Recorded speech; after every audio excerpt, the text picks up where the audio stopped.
This video is going to feature the biggest card in the history of Marvel Snap, maybe the most frustrating and oppressive card in the history of Marvel Snap. Yeah, take a seat, Eliath. Get out of here, Professor X. We got something worse. We've also got a couple other, I think, really powerful cards in this video as well, because earlier today, the final versions of all the upcoming December season of cards were revealed, which means we're going to talk about each of them at great length, then offer some star ratings from 1 to 4 stars, and of course rank these cards on how impactful I think they're going to be this season and beyond. Oh, and if you think you've seen these cards before, well, some of them got changed since the data mined versions, so there might be some surprises for you in this video. That said, let's kick it off here with Sebastian Shaw, who did get a little bit of a buff since his initial data mine, going from a 3/3 to a 3/4. His text remains the same: when this card permanently gains power, gain +2 more power wherever this is. So the way that's going to work is for any kind of ongoing effect that's not a permanent power gain, that doesn't affect the base version of the number. In other words, Captain America comes along and buffs this, gives it +1. That's not going to affect Sebastian Shaw, whereas something like a Silver Surfer comes along, gives +2 power to this card outright. That is going to make an impact and scale this up. Then you've also got the part of the text here, wherever this is. That does mean even if it's in hand or in deck, it will still be able to benefit from those power gains, which is actually really significant when you think about the kind of Wakanda style cards. You've got Nakia, Okoye. Each of those could be played to give Sebastian Shaw a little bit of an extra boost. And when you talk about things like Silver Surfer, Nakia, Okoye, you've also got cards like Brood. They go really nicely in that package because that's able to multiply any buffs given to those cards. Brood also works really nicely with Silver Surfer, and you can start to see this kind of Silver Surfer Brood buffing deck coming together with some really powerful potential lines, where Sebastian Shaw just gives it an extra really tall threat. And if you're buffing this a few times in a given game, that's like giving it an extra +6. When you combine that with the buffs themselves, I think getting this card up to 12, 14 power is actually going to be happening relatively often for decks that are looking to support it so nicely. You could weave in things like Forge or Nova in the mix as well for just extra ways to get a little extra oomph on that deck, or a card like this one sometimes giving you that backup. If you don't hit like Forge into Brood, well, then you've got Forge into Shaw, and you're still getting some nice bonuses out of it. Now, right now, for kind of scaling 3-cost cards, we do have Werewolf by Night, which is doing some work in the meta. Of course, that card's all over the place and gets really, really, really big. I do not think Sebastian Shaw is actually going to be able to keep up quite as nicely with Werewolf by Night. I think that card is ultimately just way more flexible because it procs off on reveals. A lot of different decks can make that work. You don't have to have a really narrow focus.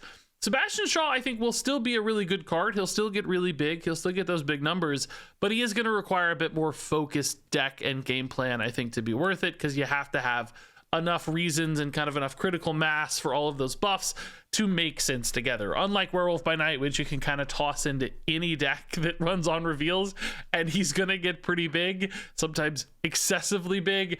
Sebastian Shaw is going to require more focus. Now, that does mean probably it's going to work nicely in something like a Silver Surfer package with Brood. I think that will be a strong deck. You could maybe even put a Werewolf by Night in there still, but I doubt it because board space becomes a bit more restrictive with that card. But in certain environments, certain metas, this will still be powerful, still be a good option. I think it's going to be a really solid card. Just not at some of those crazy levels we've seen for previous season pass cards, nor for some of its competitors like Werewolf by Night. So moving on to our next card, it's Blob, another one that got a little bit of a buff since the initial data mining, going from 6/3 to 6/4, which feels like a pretty inconsequential change when you're looking at a card that potentially here gains 1 billion power with this on reveal. Merge your deck into this and gain its total power. So this is going to take a look at your deck. It's going to take all of the cards still left in your deck at the time of play. It's going to merge all of those into one, total up all of their powers, and then add it to this card. So, if you've got an Infinite in there and even just a few 1-drops alongside it, you might get something like an extra 26 power merged together, making this a 630. Of course, if you got a really big deck where you're running a lot of giant things and you got various 6-drops in your deck, this could be really big. Gaining 30-40 power out of this is absolutely not going to be impossible. And I think realistically for the decks that are running this, it's very often going to gain 15 plus, putting it in that 620 or higher range quite reliably and quite easily. Even if you have a few small cards into the mix, it doesn't take many 6-drops, just one in there to kind of push this to that 20 power level pretty quickly. Which obviously head to head is going to make this probably the biggest card in Marvel Snap's history as far as like just face up raw power, beating things like Infinite. Even those high evoed Hulks won't be able to keep up with this. Now, Alioth obviously can keep up with something like Blob, so you might need support in your deck to prevent Alioth. Something like Armor. Unfortunately, Cosmo would not work if you played Blob in your Cosmo lane, because this isn't on reveal, so that would fail.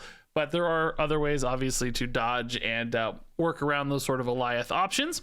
Now, the real question for Blob is not like how big can this get, but more realistically, perhaps, what kind of deck actually is able to run this successfully? And I do have some questions there. I think, you know, something like a big Hela deck looks like a good option at first glance. That deck just typically runs a lot of really big stuff anyway. This is in the mix. You know, if you draw it early and you discard it, Hela's going to resummon it. She's going to pull whatever's left over. And, you know, that's going to gain you a lot of stats. Maybe you got a Living Tribunal in there too or something that could help you even out those stats to make an even bigger impact. That's a possibility. I also think something like a ramp deck that's looking to cheat this out on turn 5 could actually do a lot of work. Number one, the Blob coming down a turn sooner just means there are more cards in the deck at that stage, and therefore it's going to gain more total power. But then it's the turn 6 follow-up possibilities that make this more interesting, with something like Taskmaster or an Arnim Zola. Being able to duplicate those stats is really nice. I will say, take a look at the word here, merge. It's not destroying the cards in your deck and gaining their power, so there's nothing like a null that could synergize with this. That's not going to be a possibility. That merge keyword certainly works differently by its reading. I also want to note that this does kind of counter cards like Darkhawk. That needs cards in your deck, but if you're getting rid of all the cards in your deck, then Darkhawk is going to instantly go down to 0 power. So just using Blob as a counter to all the various Darkhawk decks out there could actually be a possibility for this one as well. Now, one other thing we've just totally ignored here is the ongoing effect on this can't be moved, which could be relevant sometimes, right? With things like Juggernaut, the fact that it's an ongoing card could be relevant as well for any sort of various counters and so on. No, something like Enchantress is not going to remove the stats off of Blob, or Echo is not going to prevent the stats off of Blob. Don't get your hopes up there. But we could see cards in the future that somehow interact with ongoing cards in some specific way. Or technically, I guess you could use Spectrum here on your Blob if you'd like, for a little bit of extra power.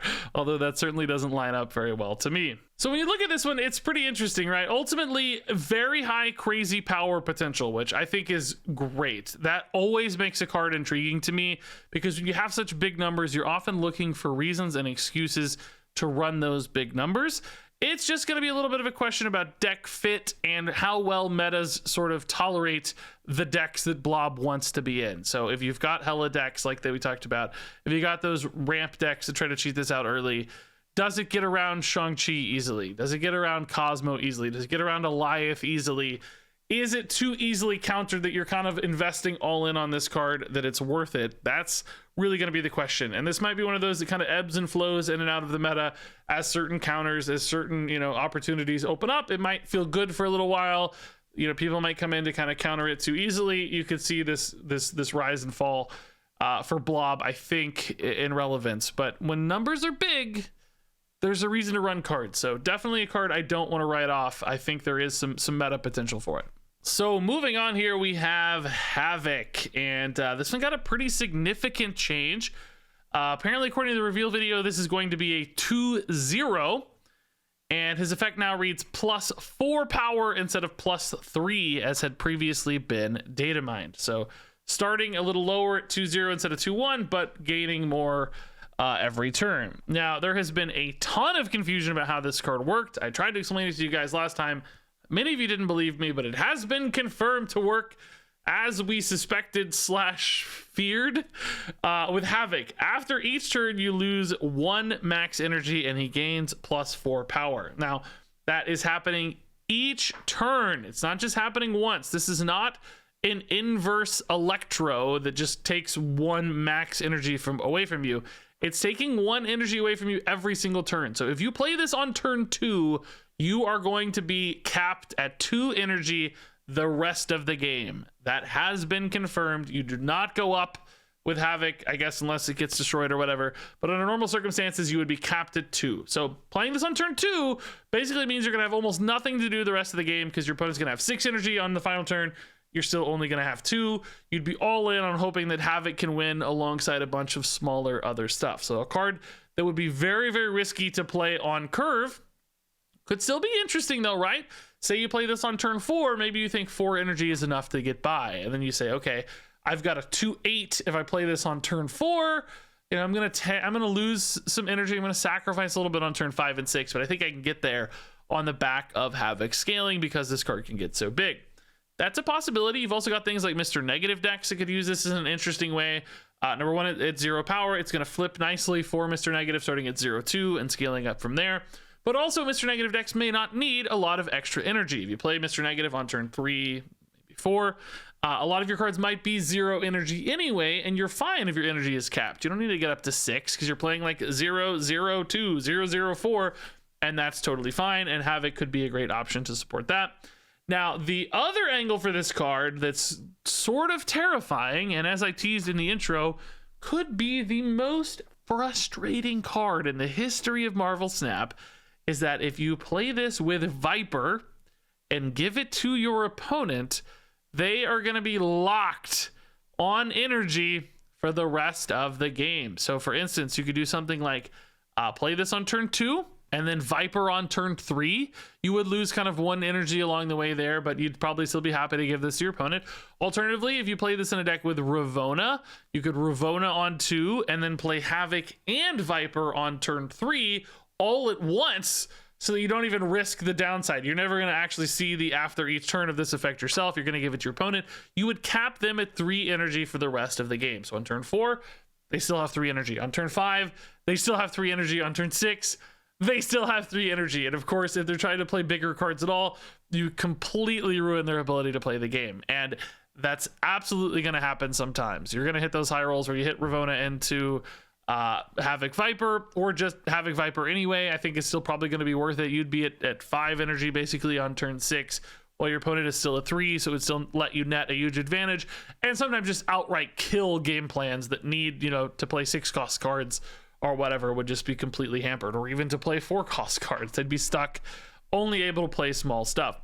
So, you know, putting together something like a Ravonna junk deck with goblins and Viper, that's not crazy anyway right now, and then you could just slot Havok right into the mix and really cause some chaos there. And I think people are going to be incredibly frustrated if they get locked out with Havok here.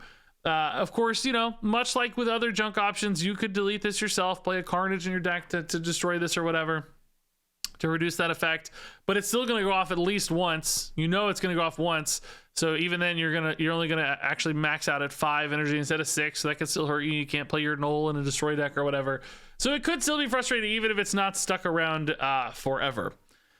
So what that means is this card actually has a few different ways to get played. I don't think any of them are going to be the most consistent options, the kind of like go-to meta options, because Mr. Negative decks, you know, always a little bit fringe. Junk is good right now, but how often does this actually connect early enough to feel good with something like Viper? Because you got to have both cards in hand early. It'll happen sometimes, but not always, right? There's going to be destroy decks that work around it. So I think it's probably pretty good in a lot of those scenarios. Like, it's one of those ways is going to work for Havok, I'm sure, here and there. I just don't know if it'll be everywhere in the meta. Thank God. I hope not. Like, if it is, it's going to be the worst. Absolutely miserable. So I'm going to hedge a little bit on the score of this card, just like trusting that they wouldn't print a card that could just be so frustrating and ruin people's gameplay experiences over and over again. But that's a little bit of trust. So for our final card here, we have Selene, who I believe has gone unchanged from the initial data mine version we looked at in a previous video. She is a 1 cost -1. On reveal, afflict the lowest power card in each player's hand with -3 power. And man, That effect is another one I think could be rather frustrating. I think that people are going to get mad seeing this card come down. I also think she's potentially got some crazy high power level. So just straight up, right, that -3 power to your opponent's cards, that's going to feel really good sometimes. It will hit cards like Iron Man on occasion where it just feels like it's completely nuts, but it doesn't really matter. It's going to hit something that your opponent probably wants to play. Even if it's just like a 1 or a 2 drop they want to weave in, suddenly that might be like 0 power, and it kind of sucks, and that feels bad.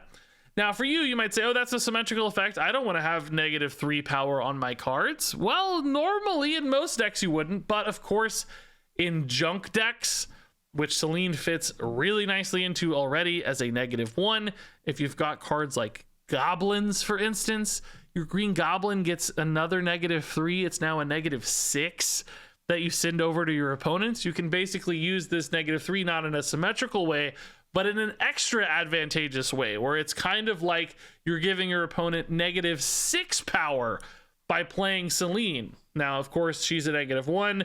If you count 6 positively, that effectively nets her like 1/5 in stats. But also keep in mind, you can send Selene over to your opponent now with Annihilus as well, which is kind of like -7 power for your opponent in total off Selene. And obviously a 1/7 is incredibly effective when all that lines up. So that means Selene might be one of those cards again that doesn't show up in like every deck. This is probably not a general use case 1-drop. You have to have some specific synergistic reasons to run this and really benefit from these effects. But we've already seen Annihilus looking pretty good in the meta. It's actually been everywhere lately, in fact. And if that sticks, if junk decks still make sense, if Annihilus is still a good card, by God, Selene feels like she's absolutely going to slot in so well there. Just weave her in early too. It's not asking much. And she just has some potentially really big payoffs where your opponent just can't get power into play because their small cards are debuffed. You're sitting over all this extra debuff stuff. Selene's clogging them up too. It just starts to stack up into this critical mass of super annoying options, and kind of makes me scared, man. Like, this is all coming together a bit too well for the Annihilus world. So all that said, I'm going to give these cards each a rating from 1 to 4 stars, starting with the card I think will be the strongest and finishing with the card I think will be the weakest. Selene is a 4-star card. Sebastian Shaw is a 3-star card. Havok is a 3-star card. Blob is a 3-star card. Yeah, so that means all of these look playable to me. 3 stars out of 4-star scale, of course, means it's going to be pretty good. I don't necessarily think a lot of like universal cards this month, like we've seen, you know, a handful of times in the past, but each could contribute in some pretty significant ways to various meta decks. And I think Selene in particular could really power spike what junk decks can do. Plus, I mean, this card looks great. So that said, I'm curious if you guys think these cards are all going to be pretty good. Which of these are you most excited to play? I'm definitely most pumped about playing Blob. I love gigantic numbers, big cards. This one looks super fun to me. But I think each of these could be pretty impactful. I'm a little dreadful of what Selene and Havok could potentially do for disruption and unfun stuff, but hopefully it's not as bad as I fear. That said, thanks so much as always for watching. Curious to hear your thoughts on these cards, and until next time, game on.